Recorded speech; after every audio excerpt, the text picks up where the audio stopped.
Bidenworld is preparing a counteroffensive to the public release of the transcript of Biden's 5-hour interview with special counsel Robert Hur, anticipating the document will lead to renewed speculation over Biden's mental health. Per NBC News, Biden's aides anticipate a lengthy partisan clash over the transcript and possibly the audio recording that would keep the president on the defensive over questions about his mental fitness as he campaigns for re-election. This comes as House Republicans have demanded that the Justice Department release the transcript of the interview by next Monday. The House Oversight Committee posted to its X account that Americans deserve transparency about President Biden's mental state and his mishandling of classified documents, along with the 4-page letter to Attorney General Merrick Garland demanding the transcript. Now, I would think, Jessica, that if this interview were not as bad as Robert Hur says it is, the White House has repeatedly accused the special counsel of exaggerating the misremembered details, the memory loss that he identified in this 400-page report, then they should want the transcript to be released. The transcript and the audio recording should be able to disprove the allegations that Robert Hur made in his report.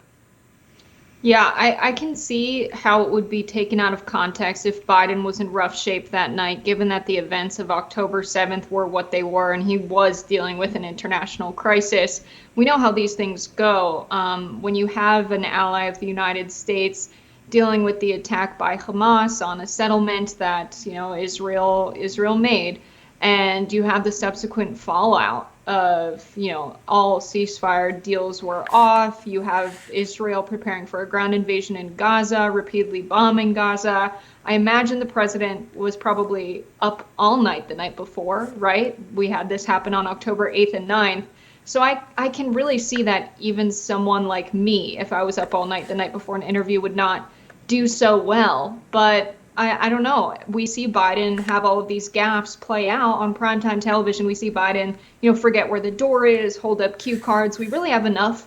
I think if what the purpose of this is to say, look, he's way too old to be president, I think we already have enough on that. I don't think what happened in this interview would change that, aside from, people really making a meal out of saying, look, this is his cognitive state. This is what he's like when cameras aren't on him. But I think he was in especially rough shape when this was recorded. And maybe that's not a fair judgment to make. Yeah, I mean, in that case, I feel like the White House and the communications officials and lawyers there should have probably delayed the interview. I mean, it doesn't seem like a very wise strategy if you're sitting down for a 5-hour deposition with the DOJ, who's looking into your willful retention of classified documents. If your mind is elsewhere, if you are distracted as the president, maybe you should put that off a little bit longer. I think the other concerning aspect of this special counsel report is the way that the Biden administration has repeatedly misidentified and arguably lied about its contents. Ann Sams, who's a communications director with the White House, has twice now sent a 4-page letter to the White House press corps accusing them of misrepresenting the report, claiming that there was no evidence that Robert Hur presented that Biden willfully retained classified information or shared it with other people. It says it on page 2 of the report that he willfully retained classified information and shared it with other people. The only rub was that Robert Hur felt like a jury wouldn't ever convict Biden, and so it wasn't worth bringing charges because of his status as a well-meaning elderly man with a poor memory. And Biden even said in that press conference that he trotted out on Thursday after the report was released that it showed that he did not share classified information, which is the opposite of what the report said. It indicated that he did have conversations with his ghostwriter about information that was contained in those reports. And then further, the ghostwriter arguably obstructed justice by deleting the audio recordings that would have proven that Biden was in fact doing that. And then, of course, on the memory issues we have in that press conference, Biden coming out, forgetting where his son's rosary is from, the name of the church, and then immediately mixing up the presidents of Mexico and Egypt. And then also in the aftermath, the White House leaking this idea that it was Robert Hur being disrespectful by bringing up Beau Biden's death. And so the quibbles over what year he died shouldn't have been in the report in the first place. but new reporting now indicates that it was actually Joe Biden himself who brought up Beau's death, and that Robert Hur might have been asking questions about Beau generally, and then Biden was using his tragic passing as a way of trying to garner sympathy from the DOJ. So from start to finish, they've been incredibly dishonest about the entire process, which only, I think, lends further criticism as to the contents of the report and what they indicate about Biden's retention of classified documents, as well as his issues with his cognitive decline. I'm sure there was a conversation in the White House on October 7th that was, we're going to seem like we're getting in the way of due process, that we have something to hide if we don't do this deposition tomorrow, if we don't give our testimony. And there was probably some calculation of how that would shake out in the media, given that Biden's administration and people close to Biden were extremely critical of Donald Trump not immediately complying and giving the classified documents in the same way that Pence did, in the same way that Biden did.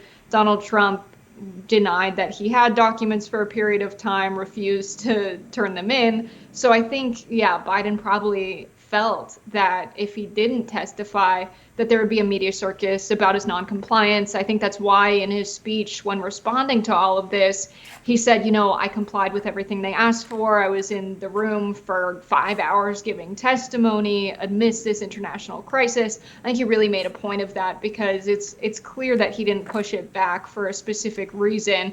I think that makes sense, not wanting it to play out in the media in that way. But what we have now going into 2024 are two presidents who withheld classified documents upon leaving office, were kind of reckless with them.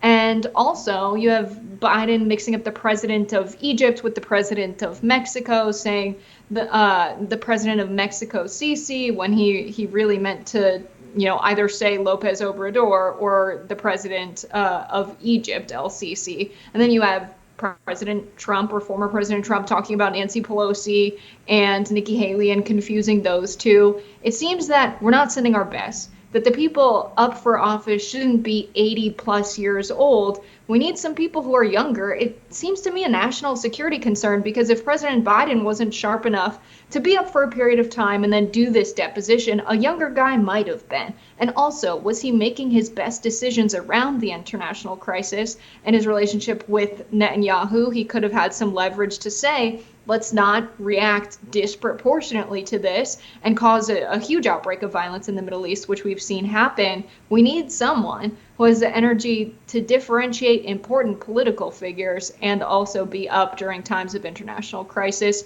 and hopefully someone who won't keep classified documents and forget that they're there.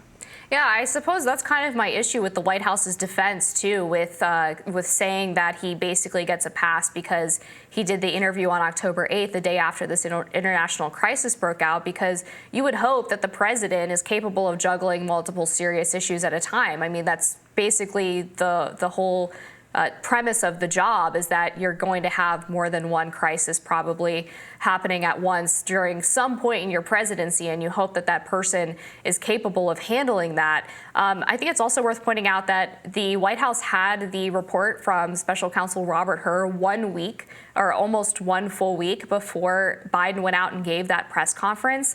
And so the fact that that press conference came off as very hastily put together, Biden was very angry, he told lies about what was in the report, was a very damning indictment of the White House's ability to handle this report. I think it indicates that it's as bad as everybody is saying it is. And then we'll also continue to track this because, of course, the House Republicans are demanding this transcript and to know a little bit more about what was in the documents, because there was a lot of overlap between Hunter Biden's influence peddling abroad, as well as his father's responsibilities when he was vice president. And his access to intelligence documents. So we're going to keep track of this and see if they get the transcript out. And if we do, we'll, I'm sure, read some of it right here on air. We'll be back with more Rising after this.